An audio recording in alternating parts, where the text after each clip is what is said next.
Saya bacakan ulang. Ada pertanyaan langsung dari satu jamaah. Apa tanggapan Ustadz bagi orang yang punya pandangan yang penting semua jalan, jadi sifatnya STMJ, ya kan? Sholat tetap, maksiat jalan, ya kan? Bagaimana pandangan Ustadz? Yang pertama, justru ini menunjukkan tidak adanya konsistensi dalam beramal. Sebetulnya orang yang demikian itu orang bimbang, bukan konsisten. Sebetulnya orang yang demikian orang yang tidak punya pandangan, karena nggak punya pilihan hidup. Dan yang paling penting untuk digarisbawahi, ini poin pentingnya.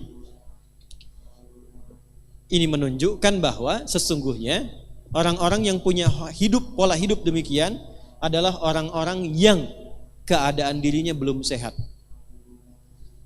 kurang sehat.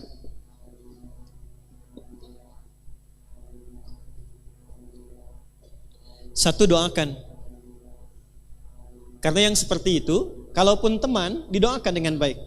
Tapi tidak dijadikan semua apa yang disampaikan sebagai pertimbangan untuk mengambil keputusan. Ingat ya? Ya, saya ulangi lagi. Tidak semua yang disampaikan tidak dijadikan sebagai pertimbangan untuk mengambil keputusan. Karena kenapa?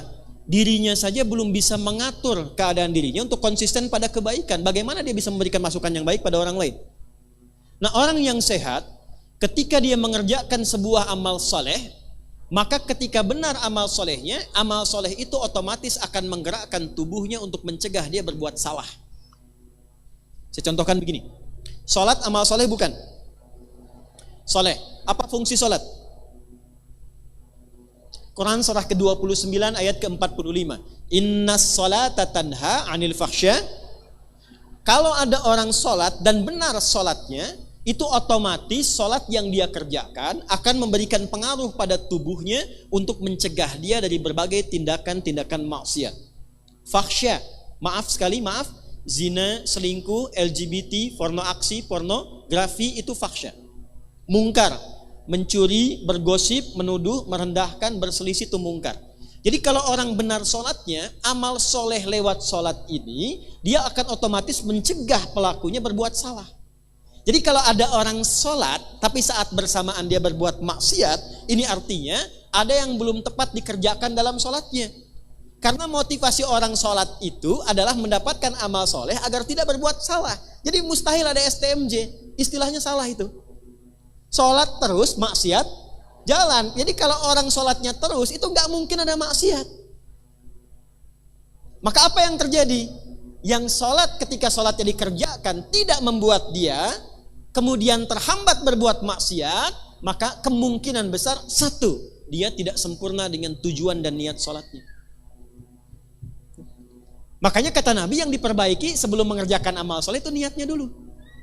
Niatnya benar nggak? Jadi kalau seseorang niatnya benar menunaikan sholat, itu otomatis nggak akan maksiat.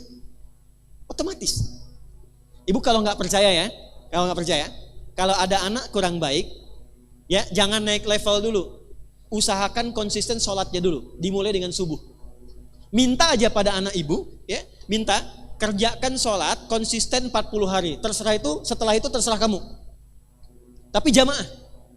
Setelah itu terserah. Mau sholat silahkan, gak sholat silahkan. Mau taat sama mama silahkan, gak taat silahkan.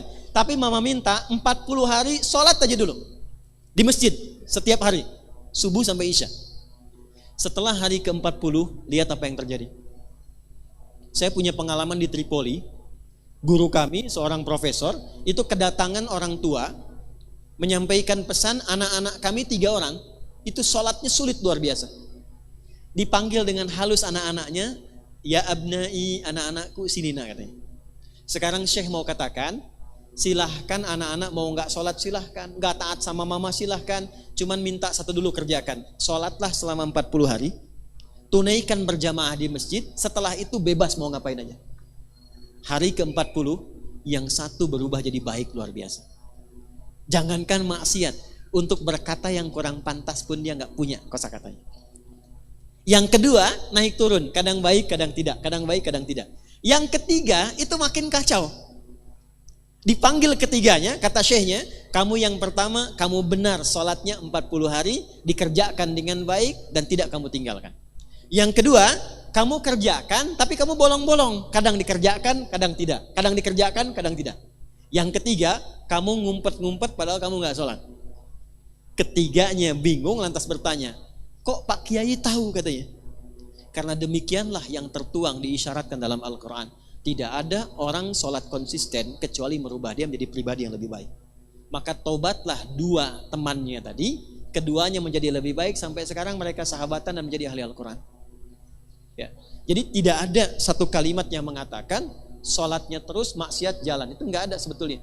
Kalau memang sholat yang ditunaikan, sholat yang benar. Nah, untuk memperbaiki sholat, kuncinya dua. Satu, izin. Untuk memperbaiki sholat, kuncinya dua. Satu, selalu bermohon kepada Allah untuk mendapatkan rahmatnya dalam sholat. Saya ulang ya. Selalu bermohon kepada Allah untuk mendapat rahmat Allah dalam sholat. Itu ada di Quran surah ke-2 Al-Baqarah ayat 45 sampai 46. Sudah? Saya merasakan sekarang jarang ada orang sholat dengan menggunakan rumus Quran itu. Yang penting sudah sholat gitu kan? Ya. Ibu pernah nggak mengharap rahmat Allah sebelum sholat? Supaya dirahmati dalam sholat? Pernah nggak? Ya? Coba deh. Makanya ibu masuk masjid ya. Kalau masuk masjid itu doanya apa? Allahumma ftahli abwaba. Ya Allah, mohon bukakan untukku pintu-pintu rahmatmu. Tuh ya. Mau masuk udah diajari oleh Nabi. Jadi sebelum masuk masjid, saat langkah kaki kanan itu dilakukan, minta apa? Rahmat. Masjid fungsinya untuk apa yang pokok? Sholat. Jadi masuk masjid, fungsi yang pokok untuk sholat. Sebelum sholat minta lu rahmat Allah. Nah rahmat itu dibagi 3. Saya ulangi, rahmat dibagi 3. Nah kalau suami ibu namanya Pak Rahmat, nanti ibu pulang ke rumah, papa dibagi 3. Udah, 1. Rahmat itu yang pertama solusi dari semua masalah hidup. Dah. Jadi kalau ibu sholatnya membawa motivasi itu, nanti ke bawah enak sholatnya. Pas sujud ingat, dengan suami ada masalah tuh ingat, minta solusi. Nangis, selesai. Walaupun belum ada solusi, tapi hati tenang. Dan itu mengantarkan pada setengah solusi. Sudah? Yang kedua, pelan-pelan, ampunan dari dosa. Ampunan dari dosa. Nah, di antara fungsi sholat yang paling pokok itu menggugurkan dosa-dosa. Makanya Allah ingin dari pagi ke siang ada dosa, gugur dosanya. Dari siang ke sore ada dosa, gugur dosanya. Makanya ketika diwafatkan dosanya sudah hilang, tinggal pulang dalam keadaan bersih, digambarkan dengan kain kafan yang putih. Nah itu fungsi sholat. Cuma apakah setiap orang sholat ada yang ingat dosa atau tidak, itu poinnya. Makanya tadi kalau dia sholat mengingat maksiatnya, gugur maksiat, gak akan maksiat lagi. Gak akan maksiat lagi. Ya, dan banyak orang ketika sujud itu justru pulangnya dalam keadaan mulia. Betapa banyak pelaku dosa besar justru cara pulangnya itu lewat sholat. Lewat sholat. Ada yang sujud gak bangun lagi. Insya Allah. Pengen begitu? Nanti zuhur ya, kan sekarang masih ada waktu tuh. Ada yang begitu tuh. Ya. Dan itu luar biasa indah. Ya, saya kan pernah cerita di sini juga kan. Ada seorang kakek, ini bukan ustadz bu. Saya ketemu orangnya. Itu orang sederhana, mungkin viral di langit tapi mungkin tak dikenal di dunia. Sederhana orangnya, nggak disebut kaya, biasa saja. Pakai kaos, cuma jagain masjid, azan. Hari Kamis itu, ba'da asar sedang puasa. Puasa sunnah loh. Di masjid nunggu buka. Cuman tiduran, merem-melek tuh. Diwafatkan di tempat yang beliau mengabdi di masjid dalam keadaan puasa. Ba'da asar menjelang maghrib, wafatnya cuman tiduran, merem-melek ngantuk meninggal. Hati-hati tuh belakang tuh, merem-melek.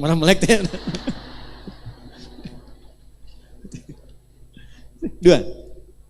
Yang ketiga, Bagaimana caranya supaya saat sholat bisa mengingat ada kesalahan yang diampuni?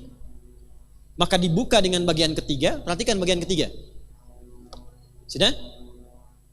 Yang pertama tadi apa? Solusi. Berarti jawaban dari doa kan? Yang kedua apa? Ampunan. Yang ketiga, rahmat itu dalam bentuk husnul khatimah. Bentuknya apa? Husnul khatimah. Kalau sudah bicara husnul khatimah artinya ingat wafat.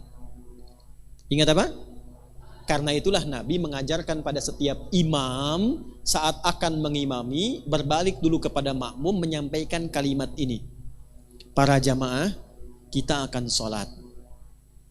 Mohon hadirkan kehusyuan dan rasakan dalam sholat ini, mungkin ini sholat terakhir yang kita tunaikan dan boleh jadi kita akan wafat dalam sujud kita. Itu sunnah. Bahasa Arabnya sallu salatan muwadda. Jamaah, jadikan salat ini sebagai salat perpisahan kita untuk bertemu dengan Allah Subhanahu wa taala. Pernah enggak merasakan begitu? Nah, makanya imam tidak harus pakai bahasa Arab karena ini bahasa yang boleh disampaikan dengan bahasa Indonesia. Rapatkan saf, luruskan. Paham tidak? Istau, paham? Tidak. Makanya dijawab sudah tahu gitu kan? Dah. Jadi begitu sujud, coba rasakan bagaimana kalau saat ini adalah saat sujud terakhir dan seketika akan kembali kepada Allah. Itu kalau rasa itu dihadirkan, kenikmatan akan tiba, air mata mengalir, seketika taubat kita akan lahir. Nah, sifat sholat semacam ini, amal soleh semacam ini akan menghentikan perbuatan maksiat. Karena itu saya tidak sepakat dengan kalimat, misalnya taat jalan, maksiat terus. Sholat terus, maksiat jalan. Ini tidak ada orang yang, maaf ya, berpikir keseimbangan tapi dengan cara yang tidak wajar. Itu bukan seimbang namanya. Seimbang itu ketika dikerjakan amal soleh dengan amal soleh lain beriringan.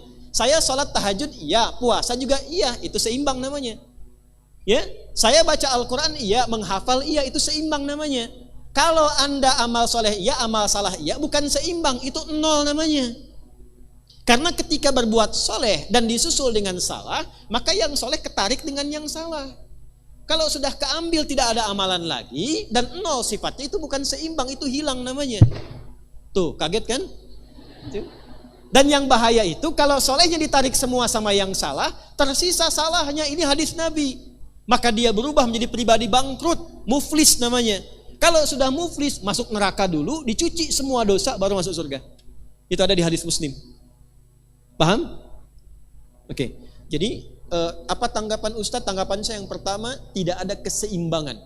Sekali lagi, tidak ada balance antara amal soleh dan amal salah yang saat dilakukan dipandang sesuatu yang wajar dikerjakan secara bersamaan. Itu bukan keseimbangan, tapi itu sifat dari kerugian. Itu yang pertama. Yang kedua, tidak ada manusia yang selalu suci, selalu soleh selama hidupnya. Pasti pernah berbuat salah. Maka orang terbaik adalah orang yang berusaha memperbanyak amal solehnya untuk menutupi salahnya, bukan menyeimbangkan antara soleh dan salah sehingga merasakan hidupnya sejalan bersamaan. Jelas ya? Jadi kalau salah itu ditutupi dengan yang soleh, bukan ingin dijadikan sebuah kesimpulan berjalan bersamaan, itu keliru.